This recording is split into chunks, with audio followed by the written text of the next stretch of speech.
All right, we are going to pull some shards. Let's see if I can move this around. I don't want it over there. There we go. We are going to pull some ancient shards. Let's go ahead. We don't have quite enough space to pull them all in one go, but we'll go ahead and we'll pull. Let's pull 3 right now, and then we'll just go for 10 pulls.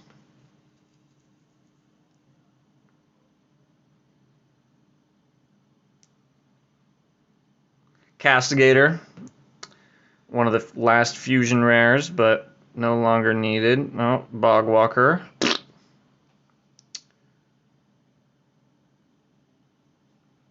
And we get Gnarlhorn. Good rare, but not what we want. All right, let's go for a few 10 pulls here real quick. Let's see what we get. Just going to let them roll. We got a couple of purples there. Miscreated Monster, we already have that. Scion. Okay. Next 10 pull. Let her roll.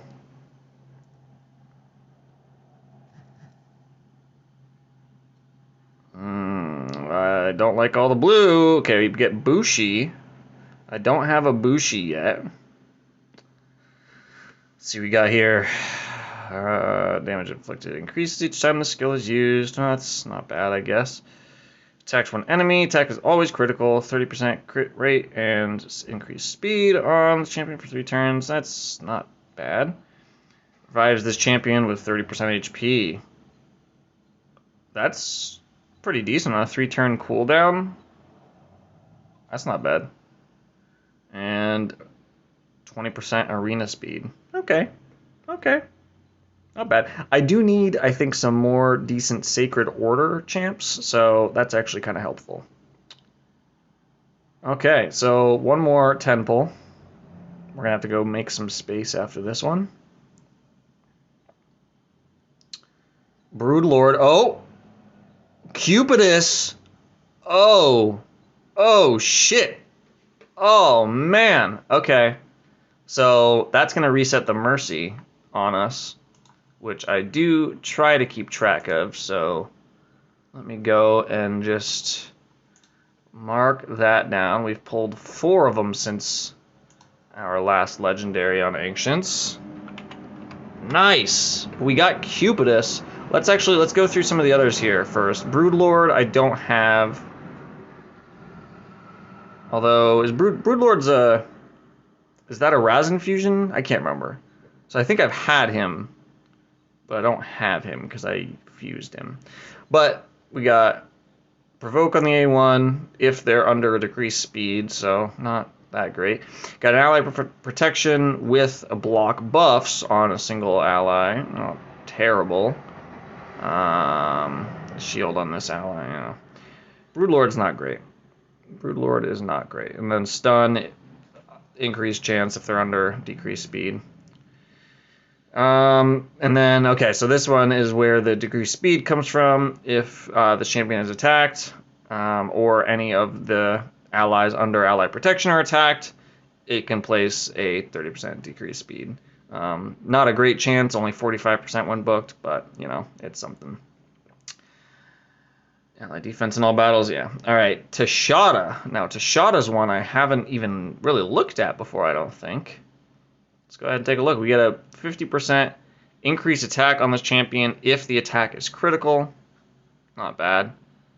And especially if you can get that to be triggered by, you know, an ally attack or a counter attack or something like that. Definitely good. Attacks 3 times at random. Each hit has a 50% chance of placing a 15% weaken, which becomes a 25% weaken when you ascend it. And the chance of placing the weaken is 100% if you crit. So that's very good. That's one that you don't even really need to book as long as you build the right amount of crit rate, which, yeah, that's decent. Attacks one enemy, revives an ally with 40% HP. That's good. Random ally. And okay, so I guess Tashada is a decent reviver for the Barbarians faction crypt. aside from that, I'm not sure where I would get much value out of her, but, you know, hey, we definitely, I think we needed a reviver for that one. So now, last but not least, we're going to take a look at Cupidus, who we just got. First one. We got attacks all enemies on the A1. Damage increases by 15% if they have any debuffs. That's good. Attacks 3 times at random. Ah, that's right. This guy's got a 75% chance of placing an HP burn. That's decent. That's decent. That'll be very good, I think, for Spider. And then, let's see, we got a... Ooh, okay. We got a... Oh, get out of here. Places a 50% increased attack buff on the champion for 2 turns, then attacks one enemy. When it's ascended, it does all that, and then has a 50% chance of placing an HP burn debuff on all enemies for 2 turns if this attack kills an enemy. This debuff cannot be resisted. So, I mean, really, if you use that to nuke down a Spiderling, you've got a chance of placing an attack or an HP burn on everyone. So that's pretty awesome. And then, wow. Always inflicts 25% more damage to targets under debuffs. That, I think, stacks on top of this 15% if the target has any debuffs. So that's huge, actually. That is huge. But that's only when Venus is on the team. So Venus is not one that I have yet, but... And then this very, very powerful aura, 33% attack aura in all battles. That is awesome. Okay, so let's go and just make some space real quick. And in order to just do that quickly, I am just going to dump a bunch of stuff into the vault here. Sorry about my thumb getting in the way. Let's just go and find all of that food. Yeah. So we've gotten 2 actually duplicate miscreated monsters, which is awesome because I still needed books for miscreated monster first and foremost, and secondly, miscreated monster is one that I think is probably worth building out a couple of. You can definitely use him as a more damagey kind of build in order to get as much shielding as possible out of his lightning strike, or you can build him as a crowd controller, and then of course you can build him to be really, really tanky too. So that's one that I think is actually worth having at least 2 of, if not more than that. So we're not gonna go ahead and get any of these offers. Stop it. Jesus. Okay. Now we got 20 more. Two more temples. Let's see what this first one gets us. Oh, we already got another purple. That's Pestilus. We've already got a Pestilus, but ooh, and we get a Sepulcher Sentinel. That's a tough one. This is a great hero. Great champ right here. We get a decreased attack on the A1. Can't beat it. Only a 1-hitter, though, so not quite as good as Tyrell, but hey. Increased defense and block debuffs on all allies for 2 turns on a 4-turn cooldown. So that is going to immediately compete. Well, see, actually, it's not going to compete. I was going to say I was going to compete with my Tatura for a spot, but the 3-turn cooldown on Tatura, obviously better. So, let's see. Has a 25% chance of completely blocking incoming damage if an ally is attacked. Occurs once per turn. Will only block damage for the targeted ally if multiple allies are attacked at the same time. So, good passive ability. I mean, really, really strong passive ability. For a lot of different content, really. And then, of course, ally defense in all battles by 25%. Pestilus, we've already got... I've never seen a Rotting Mage before. Freeze on the A1, increase attack on A2, stun on the A3, all single targets. Okay. So, I've stalled it long enough. Actually, hold on. I haven't. One thing I forgot to do before the video, before recording, is I've got a bunch of gems. So I'm going to go to the gem shop, and I'm going to go ahead and buy a big shard pack. Just to give me some extra ancients to pull today. I would love it if I could pull a Lyssandra. If I pull a Lyssandra here, whew, game changing. Okay, so we will go ahead and pull this one. See what we get.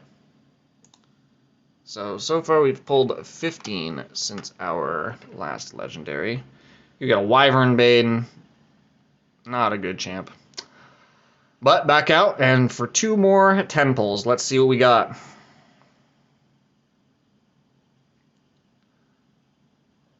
Bunch of blue so far. Oh, another Basilisk. We've already got a Basilisk, so that's a dupe. And we've already got an Armina, so another dupe. These dupes, though, are not bad. Obviously we got faction guardians that we need to fill out. A lot of these need to be booked. And, if I'm not going to use the dupes for faction guardians, I'm not above using the dupes for books, Those are good CVC points right there. That being said, all of these are also great 4-star food for the upcoming champ trading tournament. So, and now for the last 10 pull, let's see. Any whammies here? Oh my god! Oh my god! We get fucking Mashald. We get Mashald. Oh my god, that's 2 Legos. 2 Legos in this pull of like 50 shards or something like that. Holy cow. We get Mashald. Oh, that is beautiful. That is so beautiful. Okay, let's take a look here at his kit. So we get on the A1, attacks 1 enemy, heals this champion by 30% of the damage inflicted, will then attack enemies under leech debuffs. So you probably know leech is a 30% of damage done heal, so you essentially get 2 hits of the leech on this ability. Very, very strong. Next, places a 30% increased speed buff and a 30% increased crit damage buff on all enemies for 2 turn, or on all allies rather, for 2 turn. Grants an extra turn. But then when it's ascended, it does all that, and also places a True Fear and a Leech on all enemies for 2 turns. So AoE debuffs, AoE buffs, I mean, that's great. Increased speed, awesome. Last but not least, we got his A3. Attacks 1 enemy, has an 80% chance of stealing all buffs from the target before attacking. Places a 100% heal reduction debuff for 2 turns. Also places 2 15% continuous heal buffs on this champion for 3 turns. Damage increases by 50% against targets that have no buff. So you strip all these buffs off, apply, give them to yourself, and then heal yourself, stop the healing of the enemy. This is a great ability. This one's really great. I'm trying to think of like where exactly it would be great for. I'm off the top of my head, faction crypts, obviously, a couple of potion keeps. I'm sure, yeah, I'm missing out on different places, but Mashald, fantastic champion, and I am so pumped to have got him today. Holy cow! So that's Cupidus and Mashald out of this video. Another newbie here, Crimson Helm, one that I do not have, and I'm pretty sure this one is another very, very strong champion. So let's go ahead and take a look. We got attacks 1 enemy, has a 30% chance of placing a decreased attack for 1 turn on the A1, so that's good. We like decreased attack on the A1. On A2, we've got a 4-time at random attack. We got a 75% chance of placing a provoke, and we get the block damage on Crimson Helm after this ability. So that's awesome. I mean, if we can land that provoke on, if it's 4 times at random, you can technically land it on all 4, and force them to all attack you while you take no damage. That's beautiful.